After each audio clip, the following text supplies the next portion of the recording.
Welcome, everyone. This is Evolution of Personalization and Recommendation for Video Workflows. My name is Liam Morrison, and I'm a Principal Solutions Architect focusing in practical applications of AI/ML for media and entertainment customers. So with me today, I have Sean McCarthy, who is a Senior Manager for Relevance and Machine Learning for Amazon Prime Video, and he's going to come up in a little bit and share his experience and the evolution of their recommendation systems. All right, so before we get started, there's some related breakouts. If you're looking to build a personalization and recommendation system, we have a lot of different workshops, a lot of different breakouts, chalk talks, covering the whole gamut of how you might want to build a system. So today we're actually going to go over a pretty large overview of different concepts and technologies you might want to use when building a recommendation engine. We'll start with a pretty simple overview of recommendation engines, and then we'll move into all the different ways you might want to build one.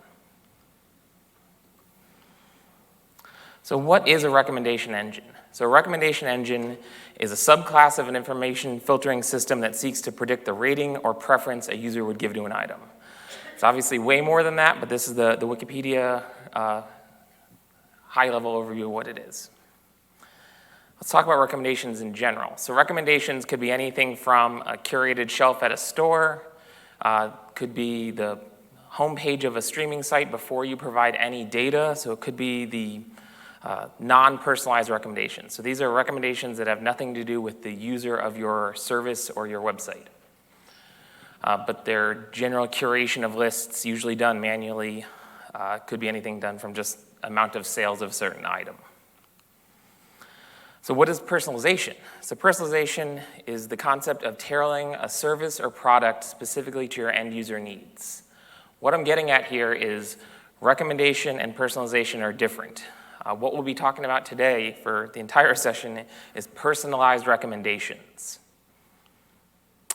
So let's look at a simple video workflow. So here you have devices like smartphones, Roku's, smart TVs, web browsers, all logging into a media site. Has a front end and a back end, API layers, database containing user information, information about the content, metadata. Obviously, this is a very simplified workflow. Each of these is going to be multiple APIs, multiple backends, multiple data locations, data warehousing, data stores, and data ingest layers. One of the earliest and still common ways to do recommendations is to provide recommendations in a batch process. So run them nightly on a schedule, which creates recommendations that store back into one of those databases. This is very helpful. One of the reasons why batch processing is recommendations can be very complex to calculate for all of your users. The larger amount of users you have, the larger amount of items you have, can be very tough to calculate all of this. So with the increased performance of the ability to inference at scale, you can now do real-time predictions. So many recommendation systems have moved to a real-time layer. So this is the need, it's based on the need to provide information based on what the user is doing in that session. So when they're browsing a website, you might need to take that information in and provide a recommendation based on the actualities of what they're doing right then and there. So which to do, batch processing or API? How many people here are actually currently building a recommendation engine or running one right now? How many people are in the process of thinking about building one? All right, pretty good mix of both. So which to do, batch or real time? In reality, you're not going to do one, you're going to do a lot. So you might have APIs for different things, batch for different things. It's likely going to be just as complicated as that video workflow that I abstracted away in my simplified architecture. You're going to use whatever it takes to get the recommendation for the specific thing you need. So why so many different recommendation endpoints and processes? Recommendation and personalization is everywhere on a website. It exists not just in the titles you see when you log into your streaming site, it is everywhere. So it could be the billboard. So the top item you see when you log into a media site, that item could be tailored specifically to you. So the top one item you need to see could be a new launch that's up your alley from category or genre-wise. It also does include that list of top X movies in each genre. You can order them. There's a lot of different ones, item-to-item similarities, so that's if you click on a content or piece of item, a piece of content or an item, you can then say, if you like this, then you'll like that. So you can provide a lot of different types of recommendation. One of the ones that I find very interesting these days is artwork and thumbnail customization. So that's the concept of taking your content, looking at what type of content it is, and providing different artwork specific to your end user's interests. So a good use case of this is movies often have compound genres. TV shows have compound genres. It could be a sci-fi horror film. So if you're more of a fan of sci-fi, you might get a thumbnail that is the spaceship. Whereas you're more of a fan of horror, you might get the thumbnail that is the monster or the alien or space, something that tailors to your interest in horror. Notification also has always been a common area of how to notify new users about content. The one thing I'm saying I would like you guys to get out of this is the larger your content grows, the less ability you will have to manually curate this. So the less ability you'll have to manually create those lists of interesting items for millions of users in many different countries. So how do you get the data to create a recommendation engine? This is pulled from your front-end layers. So this is data coming in from the user's preferences, could be surveys, but it is also other data that might be coming in real time through something like Kinesis or Kafka, which is user activity, session data, clickstream data. So that's all being brought into a training environment, which then you build and train your models that are deployed to those batch or APIs, batch processor APIs. So what type of data do you use? So the most common way, and one of the original ways for gathering data about a user's preferences for a video workflow is the explicit feedback methodology. So that is where users log into your portal or log into your site and specifically state their interest in a piece of content. So that could be ratings, star ratings, numerical ratings, thumbs up, thumbs down, so a binary rating of yes, no, or a unary rating of just yes, or a survey of tell me the types of movies you like. A lot of streaming sites started with those surveys where you spend days clicking on ratings and ratings and ratings, and then you get a tailored recommendation back. The pros of this is the users are stating exactly what they like. So you know they like this movie. They just told you they like this movie.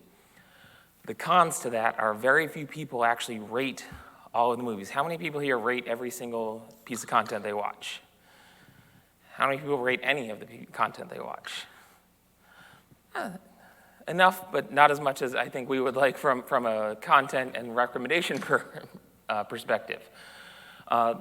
Also, after the content, frequently people don't remember to go back and rate. They just watch a 2-hour movie. They don't want to log back in, rate that piece of content. So few people actually rate.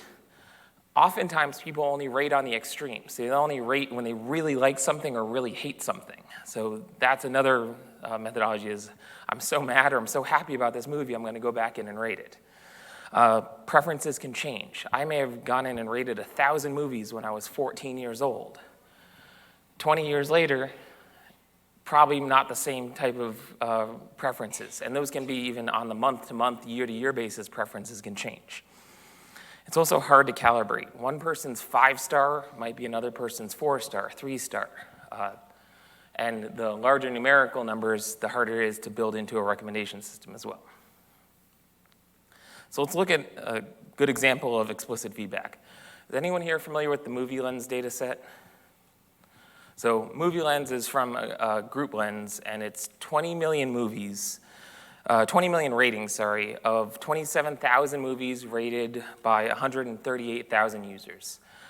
It's a pretty large data set, but if you're running a streaming site or a website in general at scale, you likely have more of this data coming in. But this is a great way to get started with building and training recommendation engines and evaluating the performance of them. And we're going to show you a couple demos of variations of the Movie Lens data set. But on the explicit feedback problem, 27,000 movies, 138,000 users, that's 3.7 billion possible ratings. However, that data set actually only has 20 million actual ratings. So that means 99.5% of the ratings are not identified. and that's based on exactly what we talked about earlier, which is viewers don't watch every single movie. If you have a large catalog of content, I bet you won't find a single user that got through all of your content. Also, they don't go back and rate. So, and also, throughout this whole presentation, I'll have links to research papers, the data sets I'm talking about. The goal here is after this to dig into each of these things and get deep into it. All of that is why people have either moved completely to or at least incorporated implicit feedback into their workflows. So implicit feedback is feedback that is derived based on actions taken by a user. So clicking on content, watching a piece of content, purchasing an item, subscribing, following, exiting before the content's over, adding to cart. These are all signals that you can get. It's a lot of data, which is actually the pro. So in the pros of implicit feedback, it is mandatory to do something to interact with that content. You can't watch a piece of content without clicking on it. So you get all the data. So it literally is everything that they're doing. That's the pro. It's also harder to game. You can't log in and rate, you can't create bots to log in a system and rate a ton of movies. If you have to actually watch the whole movie, that becomes very hard to game the implicit feedback system. The cons there, though, is because it's not asking them what they thought of it, it's just taking it implicitly, you do not know if they actually like the content or not. There is no direct negative feedback when it comes to implicit feedback. However, I do have a good example of implicit negative feedback, which is leaving the content before it's over. However, that is not a guarantee that they didn't like it, just like making it all the way through the content is not a guarantee that they liked it. But those are different ways you can interpret negative feedback. We're going to go through a couple of these services. These are AWS services that you can use to build recommendation engines. I'm going to show some demos of a couple different ones of these here.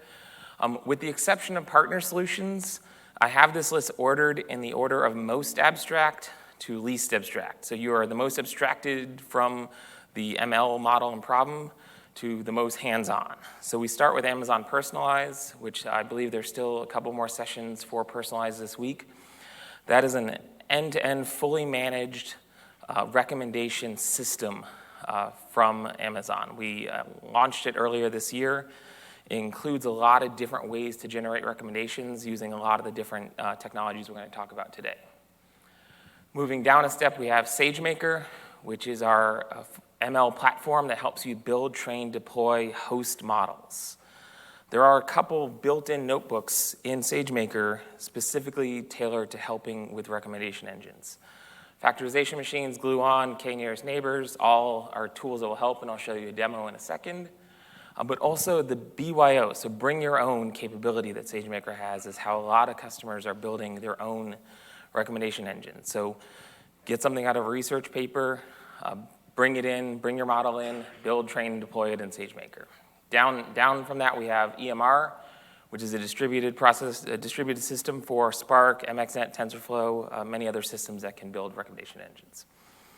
Then if you're really into the data science aspect, we have the EC2 Deep Learning AMI and Deep Learning Container, which is the pre-configured, compiled, latest frameworks in ML that you can get hands-on very quickly. The partner solutions range, so they have there's a lot of different really good tailored partner solutions for recommendations. I don't have time to go into all of them today. So let's go into some of the common approaches for recommendation engines. So content-based filtering. So this is one of the earliest, but don't discount it because it still has a lot of use cases and it can be quite effective. So you're generating recommendations based on known user preferences. Again, these are derived either explicitly or implicitly. Here's a very simple demonstration of it. You have a user who has stated their preference or you've inferred their preference. They like rock music, then hip hop, then jazz, then classical. This is a content-based rating system, which is very helpful for media content. So content-based filtering is great for media because you have these well-defined categories. You have actors, you have genres, you have all these very, very well-defined categories you can use to create a content-based recommendation system. So similarly how I have the users kind of filtered out by their different preferences. I also have my content filtered out by the same types of categories. So this particular song is 0.78, so mostly rock, then hip hop, then jazz, then classical. So it makes sense to recommend item 842 to user 7653. This would be a content-based filtering system for recommendations. The advantages here, there's very little cold start for new items, so you don't need to know that much about your items, or you can just categorize it based on, is it a drama, is it a comedy, does it have this actor in it? The data is easily available. It is not dependent on a large user base. Many of these more advanced systems all depend on users interacting with your content, so you can get started without much data. It's easy to implement compared to what we're about to talk about, and the recommendations are very interpretable. So when you recommend a rock song to someone who stated they like rock, it's very clear what that recommendation was and where it came from. That's the benefit. The disadvantage is it lacks diversity and serendipity. A well-formed content-based filtering system will recommend nothing surprising to a user. They will log into your portal and they'll be like, that is pretty much me. You nailed it. But they won't find anything unique, anything that they didn't think they were looking for that they ended up liking, which is very common in a streaming platform, is to delight and surprise people. So it also doesn't capture the complex interdependencies between user behaviors. It doesn't see what the users are liking and how they're navigating your site. When you're going through large amounts of content, it doesn't not uncover these unique dependencies. You also have to understand your users before you can start recommending to them. So you need to either ask them, what do you like? Or let them browse for a bit to create a representation of the user that you can then say they like rock. So, which is where we move on to collaborative filtering. So this is based on item-to-item or user-to-user similarities. So collaborative filtering, the easiest example I could use of that is you have a friend that you've talked movies about at length, and you generally agree on every single movie that you like. You now see a new movie and you like it. It makes sense to recommend that new movie to that person because you both share very similar tastes. So user-to-user collaborative filtering is essentially that, and I'll go through an example of it. However, the more users and the more content you have, it can be very hard to calculate all of that data. Also, user preferences change. We talked about that. So as user preferences change, how do you deal with that? You have to recalculate. So you end up frequently doing those batch processes we talked about. So that's where we're moving on to item-to-item collaborative filtering. So here we have an article about a paper that Amazon wrote in the early 2000s on item-to-item collaborative filtering. So item-to-item collaborative filtering seeks to find the similarity between items calculated using people's ratings of or interactions with those items. So it performs really well when you have way more users than items. So item relationships also change far less frequently. So unlike user preferences can change, item preferences change less frequently than users. So you can do batch processing maybe nightly as opposed to hourly. An example of collaborative filtering. So you have two users, and this is all movie lens data set, but your content will likely have similar terminology with ID, movie ID, user ID, and whatnot. User 123 liked 19 and 87. 456 also liked 19 and 87. So it makes sense that even though user 456 has not seen movie 12, based on the similarity of those two users' behaviors, it makes sense to recommend item 12. Advantages here is you do get the diversity and serendipity. So based on all the complex behaviors of your users, it will uncover some degree of diversity and serendipity. It leverages their behavior, so you get generally better predictions.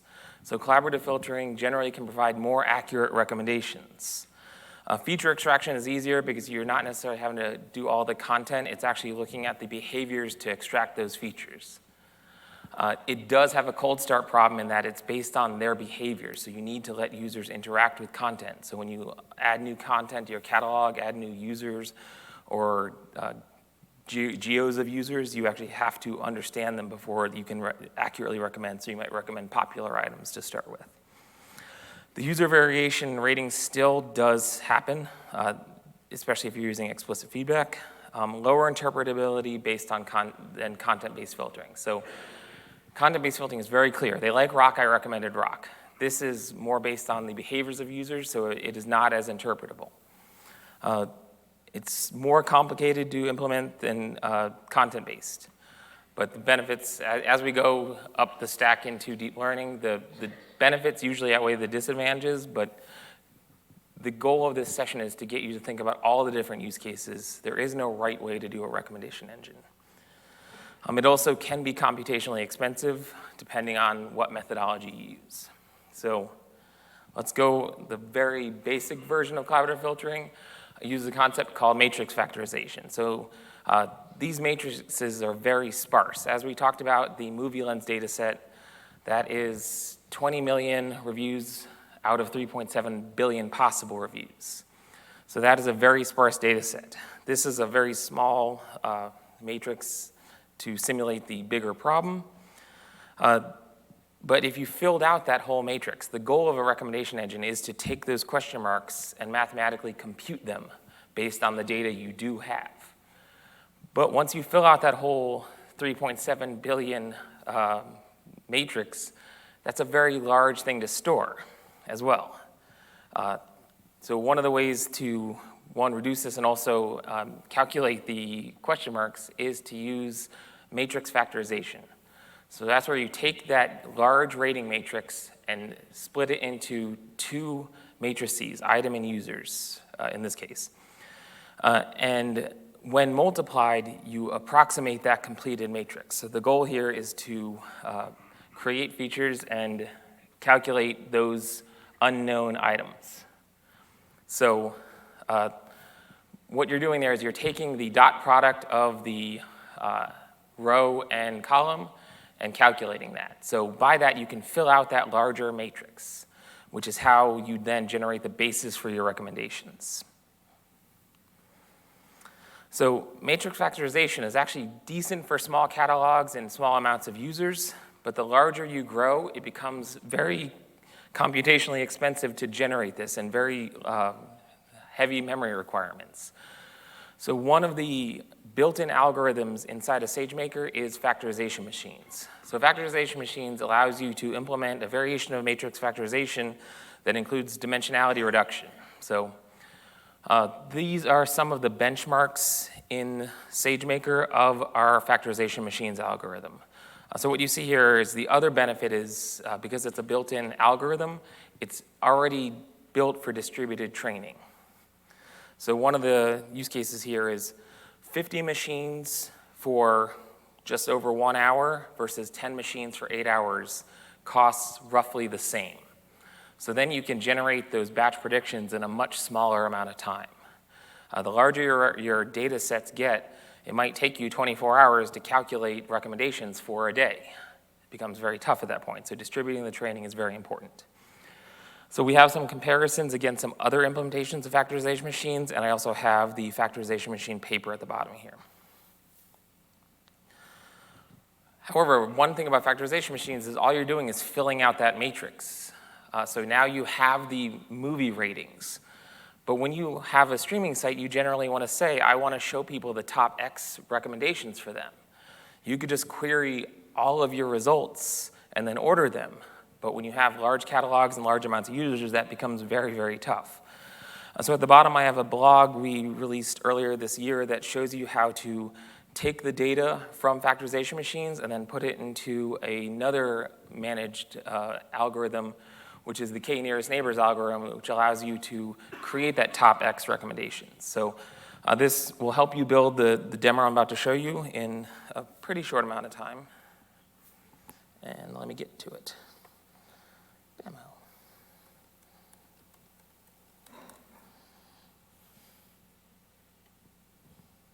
All right, so this is the notebook from the blog, which is a variation of two different managed algorithms that actually contain these different models. So I don't have time to go into all of it today, so I'm going to quickly go through what we're doing here. We're actually using a smaller version of Movie Lens, which is great for getting your feet wet, understanding how the model works, getting some performance metrics without necessarily training across the entire 20 million data set. So I'm actually pulling down the Movie Lens 100K, which is actually, and then I'm splitting the data. It's actually 1,600 movies rated by 943 users. So similarly sparse, but just much smaller. So I'm then running it through the factorization machines model. You get all the training data, the results, the accuracy.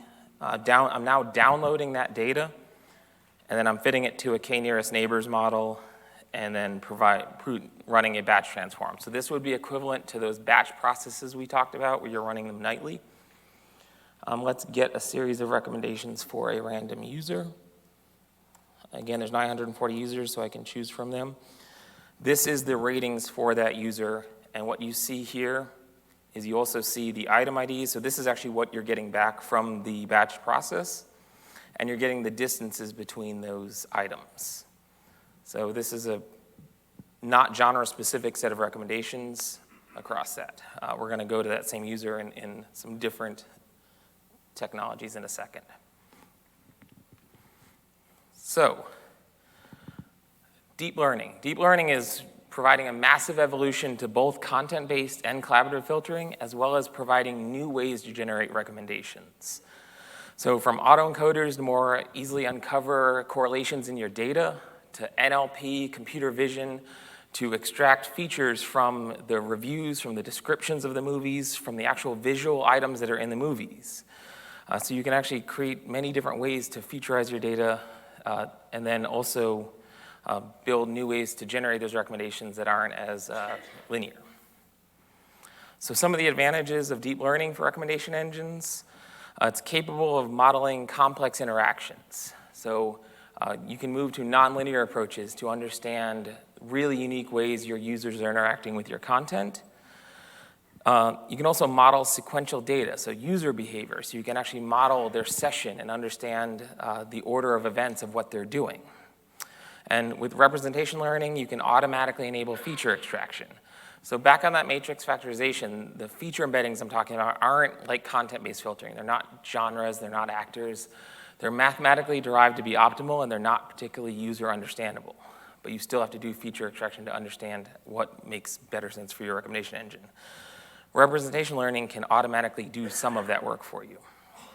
However, with all deep learning, it is very data hungry.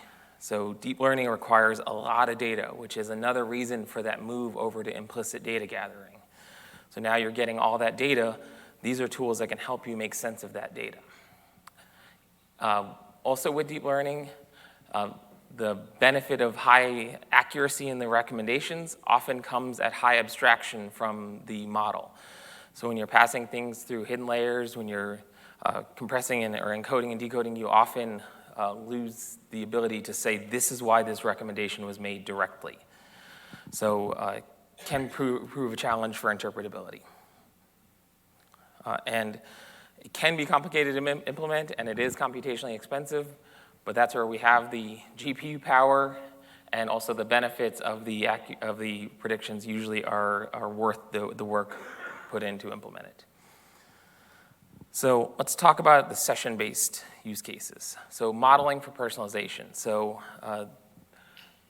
nothing frustrates me more than when I buy something on a website and for the next 2 days I get that recommendation sent back to me. Or I buy something and then I move on and they keep recommending the thing that I no longer am interested in. So the evolution of interest is important. The order of events matters. So if I'm looking for shoes in the morning, and then I switch to looking for laptops, it would make sense to recommend a laptop, not shoes. Conversely, if I'm looking for laptops and then shoes, it would make sense to recommend shoes. So from a content and streaming video site, this is the same thing. If they're looking for one thing and then they switch gears, you want to follow them with your recommendations. That's where we have neural networks. So recurrent neural networks, you can take in both historical data and sequential session-based data and create a learned user representation, which you then can base your recommendations on. So at the bottom here, we have a paper that Amazon published called Hierarchical Temporal Contextual Recommenders. So this goes way into detail on the concept of hierarchical recurrent neural networks. There's a lot of different papers we're throwing at here. My recommendation is get deep in these papers. A lot of the recommendation advances, all of them really come out of these research papers and then eventually make their way into things like notebooks, into products models and things like that.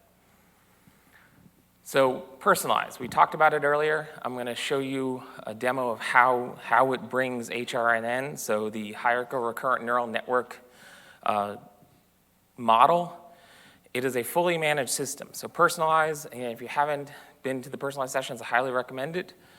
It takes all of this data from your app, demographic data if needed, helps with things like cold start, and it takes the user activity in real time and generates recommendations. So it is a managed API. Everything inside of that box is done by Personalized on your behalf. It runs in your account, and it is your data. But you don't have to get deep in identifying features, hyperparameter, although you can get deep in the hyperparameters if you want. But a lot of that is abstracted from you and made easier. So here's how recommendations work in real time. And this is similar to what you would do in any type of environment where you would have data coming in from a browser. In real time, you're interacting with it. Then your front end would then get a recommendation request, send it back to that back-end service. Again, this is using Personalized, but this would be the same if you're using SageMaker. You would just have to build all of this. So really quickly, I'm going to show a demo of a session-based model. All right. So I've taken the same data set and the same user. This is actually up in AWS Labs if you do want to get this running. It walks you through this entire process. I'm going to go through and I'm going to do that same user and get a similar but HRNN-based set of recommendations. I'm going to show this in a more visually appealing format as well. So here I have the same recommendations. What you have up top is you actually have the user's rating. So this is, all right, let's go with that. So here's the user's ratings, and then I'm going to actually get a series of recommendations. So took the JSON data, and I've just made it nicer to look at. Now I'm actually going to go in and interact with this website. So I'm going to simulate a session. This would actually be done in your application using either data gathered from the server or the client. I'm going to click on a movie. And I'm going to go back and look at my recommendations. They slightly changed a little bit. I only clicked on one horror movie, slightly changed. Now I'm going to go very deep into horror. I am browsing for something to watch. And now let's go through and get a new set of recommendations based on that. So same user, now very deep down horror. I'm going to change gears now, and I'm actually going to click on a bunch of comedies. So what you're seeing here is I'm just sending event stream data in, waiting a second, sending more event stream data in. So now I've gone down a comedy turn. The recommendations should follow the user's behavior, and they do seem to. It hasn't fully changed over. There's still some humorous horror movies listed here. But that is the concept of the HRNN model. Finally, can't get out of Vegas without talking about multi-arm bandits. So multi-arm bandits is based on probability theory. The concept behind it is a gambler in front of a slot machine bank. He needs to pick the right slot machines to win the most money. So this is based on a reinforcement learning concept where you are actually recommending something, gathering feedback, building that into your model, So it's very good for things like artwork recommendation. And what we have at the bottom here is a blog on SageMaker RL contextual bandits. This is how you can implement a full reinforcement learning recommendation engine using several different AWS services. So highly recommend you guys check it out. So with that, I want to bring up Sean McCarthy, who's going to talk about how Amazon Video evolved their recommendation system.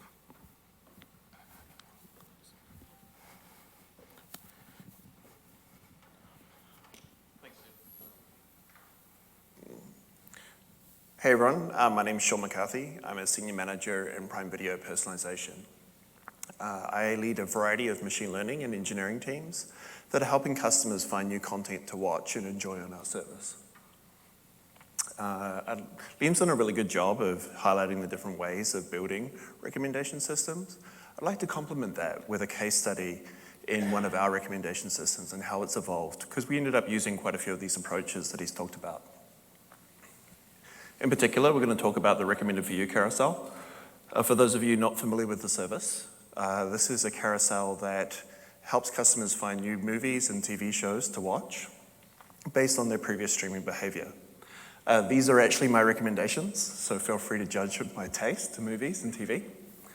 I'm going to use these to talk about, first of all, I'm going to talk you through the customer problem that we're trying to solve with these recommendation carousels. Then I'm going to talk about a couple of approaches that we took, and then the learnings that we had from each of those approaches and how we evolved our systems. So to define the customer problem, I figured it would be interesting to go back in time, back to the days of a physical video rental store. This might seem foreign to us now, but up until about 10 years ago, this was reasonably commonplace.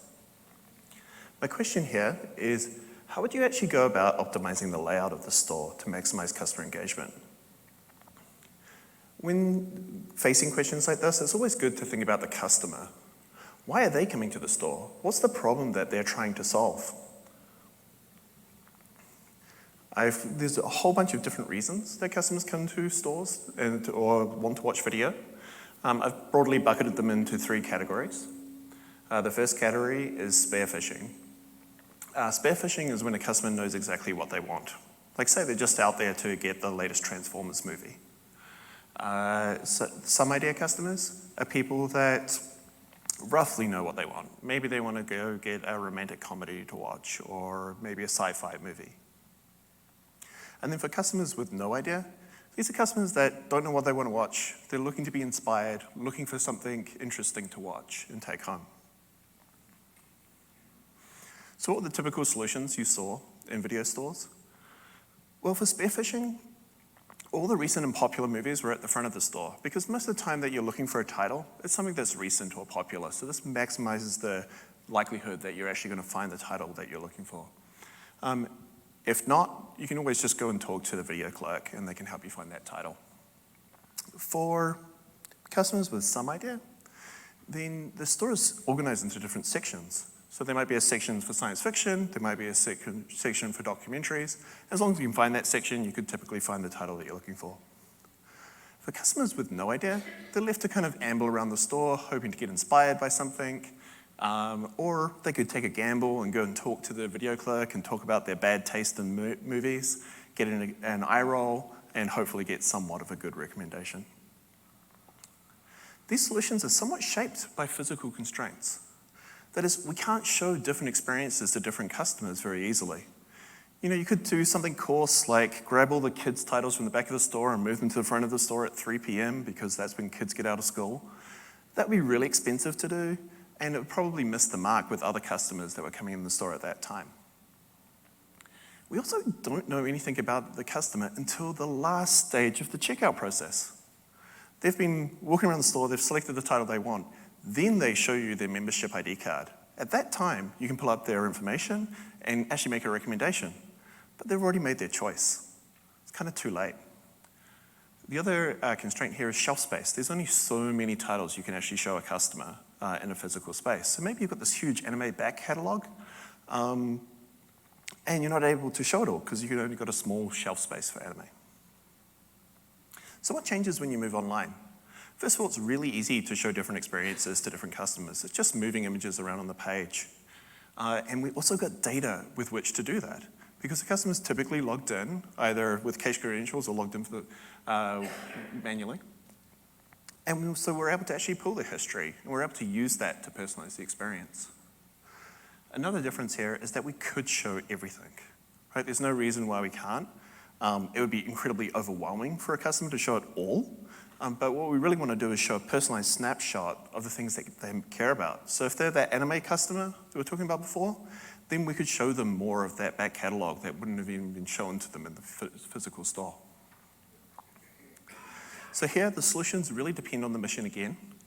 Spearfishing, the most obvious answer is searching. You just type in the title that you're looking for. We can do slightly better than that. We can try and predict what the customer's actually looking for. So a simple version of that would be, say, the customer's watched all of season 1 of Jack Ryan. Season 2 comes out. We can make sure it's front and center and easy for them to find. For customers with some idea, then carousels really serve the digital version or manifestation of this kind of idea of sections of the video store. The cool thing here, though, is it's dynamic in nature. We can actually create carousels based on time of release, what decade were they released in, what actors were in them, what directors, etc. So we can be a lot more varied in the taste that we can present to the customer. For customers with no idea, here we can do something novel. Here we can actually take their streaming history and then make predictions as to what they would actually enjoy based on a variety of other factors as well. This is what I'm going to focus on for the rest of the talk. Just a quick word about the scale of the problem here. Amazon Prime has over 100 million customers, Prime customers worldwide. And each of those customers has access to stream via Prime Video. They do so from over 200 different countries and territories worldwide.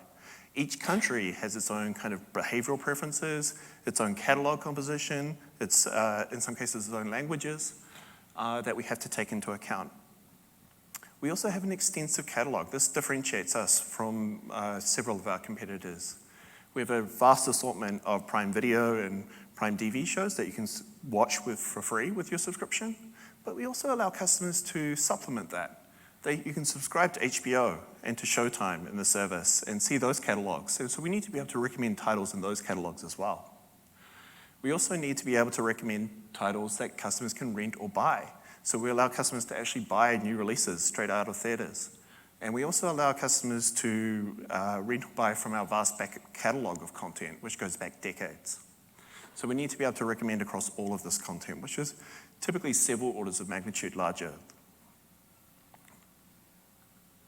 So now we've talked about the problem. How do we actually know whether our solutions are going to work? How can we measure success? We decided early on that the thing we wanted customers to do is to come back to the service again and again. That would be success for us.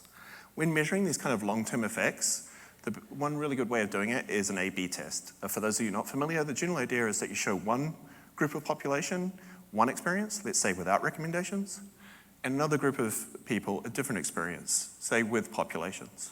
And if you measure these two groups separately on different metrics over time, you'll start to see differences. Hopefully it's the one with recommendations that performs better. But that doesn't work when it comes to training a model, because it's very disconnected. It happens a lot in the future. We're just predicting a title for a customer. How do we know that this title really led to an increase in behavior several weeks later? So instead we choose a proxy metric, something that's simpler to understand, that we have a reasonably good hypothesis that will move the long-term metric we want. So to start off with, we actually went with precision. That is, of the titles that we recommend to a customer, how many of them do they go on to watch and enjoy? So we've defined the problem and how to measure the success. What about actually solving this problem? So here's a made-up customer's streaming history. It's a vast assortment. There's no obvious patterns. How do you go about making recommendations here? Actually, there is one obvious pattern. They're all Amazon originals. This isn't a marketing gimmick. It's just these are the titles I only have the rights to display in this talk. So there's a lot of different options we could have here. So Liam's talked about content-based filtering, collaborative filtering. There's hybrid solutions where you combine all of these different things. We also had some item-based content collaborative filtering approaches that were used in retail that we were able to leverage. But we wanted to build something that was specific to video. With all these solutions, how do you pick one? Well, for us, it was important to keep it simple the first time. We were building telemetry. We were trying to understand what people were streaming. We were aggregating that data and transforming it. We were training models, we were publishing the models, and then we were making predictions for customers and showing them the recommendations in real time. That's a lot of different systems. This is software engineering. Things break, right? It's really important for us to be able to trace where it actually broke so that we can quickly fix it and redeem it. So we wanted something that was actually easy to interpret. So we actually went with content-based filtering for the first model. Just a quick reminder of what that is. You're looking for some aspect of the content that's going to be useful in making recommendations and summarizing customer behavior by it. So if we take this and summarize by genre, now you start to see some patterns, right? So this customer likes comedy and action and also some kids content. So a simple recommender here could just be take the most popular recent titles from that area and make that recommendation. Seems reasonable. It actually worked when we put it online. The best return we got here was in terms of debugging and understanding where the issues actually were, but we also saw a lift in the metrics that we're actually caring about. What did not work? So what we found is the quality of the recommendations really depends on the quality of the metadata and how deep it goes. So if you didn't have a tag for Kung Fu and you didn't have a tag for a thriller, and so you ended up just tagging those both with action, that means if you have a Kung Fu aficionado and someone that really likes thrillers, they're going to end up with the same recommendations. So it doesn't feel very personal. The other thing that we noticed is because the heuristic that defined what we'd recommend being popular, they felt static. It kept on being the same titles that we'd recommend to customers. Another issue we noticed was that the quality of the metadata itself was pretty good at the head of the catalog. On the blockbusters that everyone knew and they were easy to label, but that wasn't as great on the tail end of the catalog, where there might only be a couple of hundred of customers that have ever watched the title before. And that was a problem that was going to get harder, not easier, as we scaled. As we went to international marketplaces, there's going to be a much larger variety of content. As we onboarded third-party providers like HBO and Showtime or Shudder, they have their own ontologies.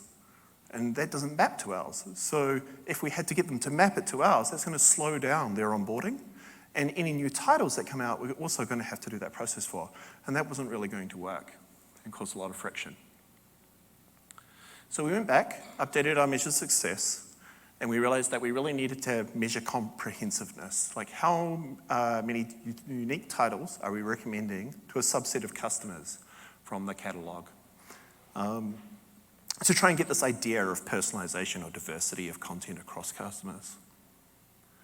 We decided to go with collaborative filtering at this stage. Just a quick reminder of the idea there.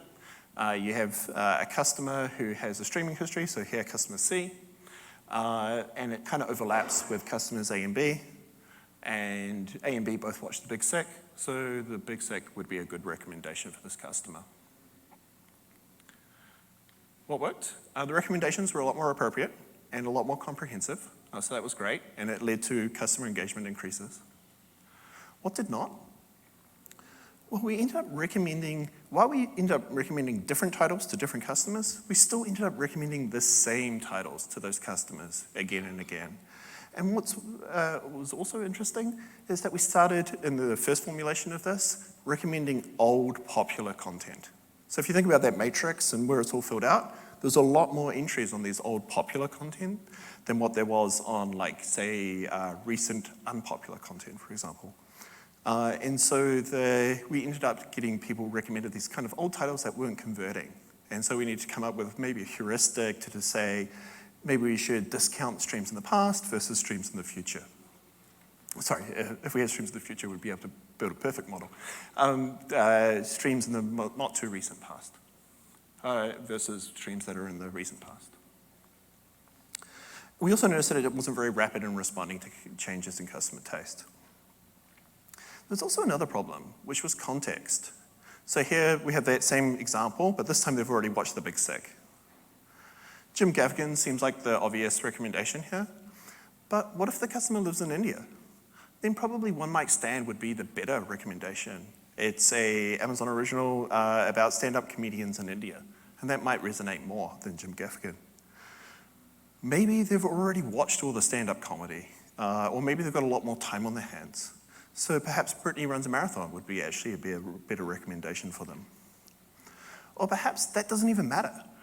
They just heard about this recent hot trending title that everyone else is watching regardless of their taste.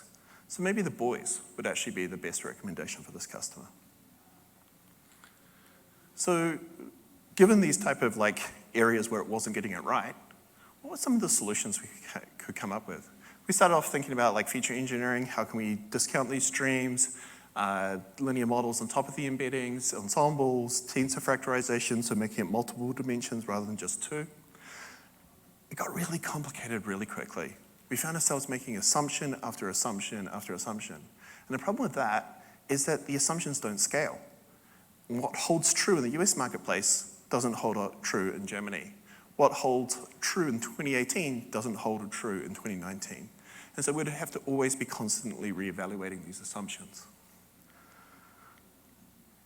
So at the time, this was around about 2014, 2015, deep neural nets were just starting to emerge in terms of, and one of the promises they had was abstracting you away from these type of representation questions and feature engineering. It also allowed you to combine various different data sources, which we wanted to do for the contextual reasons before. They also allowed us to take time and reframe the problem formulation. Our original formulation was what will the customer eventually go and watch? And after talking to the retail teams who actually were building a neural network framework at the time that we leveraged, they suggested we actually reframe it to be what will the customer watch in the next week, to give some urgency to our recommendations, to help recommend popular and recent titles, recently popular titles.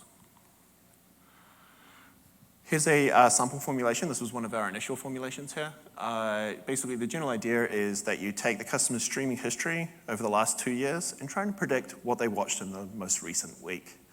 As you add more examples of this, it generalizes, so you're able to say, these type of titles in the past lead to these type of titles in the recent past.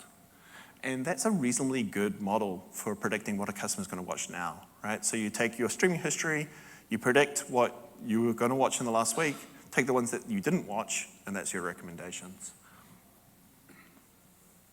What worked? This was vastly more accurate. We had changed the measure of success here in that we had now focused on what customers were gonna watch in the next week. But it seemed like a reasonable hypothesis, and we tested online. It was the largest A/B test win we'd seen up until that particular point in time. The interesting thing here, this was based off work on the retail personalization teams. They were actually able to take this and apply it to other domains as well. It worked for ebooks, it worked for audiobooks, it worked for app downloads and other domains. And there's a paper that we published to iClair for more details. What did not? Well, we'd actually made personal recommendations. So people started to notice when things weren't correct. And these kind of off recommendations started to stand up. And we started getting complaints from customers saying, hey, your recommendations are good except for this one. Yet we had all this data that was telling us that, hey, we're doing the right thing. And so Jeff Bezos has a often quoted quote, when the anecdotes and the data disagree, the anecdotes are usually right. Perhaps we were measuring the wrong thing. So we looked into it a little bit more. And when we were looking at our negative results, where we had recommended something to a customer and they had not gone on to stream it, we were basically treating them the same way. That doesn't really hold. So if you have a look at this customer here who watches kids' titles, if you were to recommend them Pete the Cat, it's it's a reasonable recommendation. If you get it wrong, maybe they just don't like cats and maybe you should have recommended Paw Patrol. That's okay. If you recommended Just Add Magic, it feels a little bit off here, right? It's for an older age demographic. If you recommend Lore, which is a horror TV show, that's a trust breaker. If the customer sees that recommendation after only streaming kids' titles, or maybe there's someone else in the account that is streaming horror titles, but only 1 or 2, they're still gonna be offended. And so while we had really good ideas on how to solve this longer term and bring it into the model, that didn't solve the customer problem now. And this is a trade-off you'll often find yourself in when you have a production machine learning model. It's doing something weird, doing something quirky. How can you actually address that right now and not wait till you address it in the long term? And so you're going to have to think about guardrails, heuristics, other kind of like business logic that you might want to put in front of your recommendations so that you don't lose that customer trust long term. After doing this, we're really excited. Hey, these neural nets were working really well for us. We had a whole bunch of problem formulation changes that we wanted to try, different structures to the model. There were cutting edge approaches that were out. We've tried pretty much all of these to various levels of success. I don't have time to go into each one of them. So instead, I'm actually going to pivot and talk about what enabled us to do this. Because I think this is going to be a common problem, which is bottlenecks. What are your bottlenecks that are preventing you from doing a lot of experimentation? For us, the first bottleneck was that we kind of MacGyvered together this workflow of training our machine learning model. It was kind of jerry-rigged and it basically required you to copy and paste a script that delegated all the actions to different hosts from one place to another, make the changes that you wanted, run that flow and do so for every single experiment you did. It's a manual process. It breaks. People copy and paste the wrong thing. People forget to go back and re-update the baseline if they've changed something to fix a bug. This slowed us down immensely.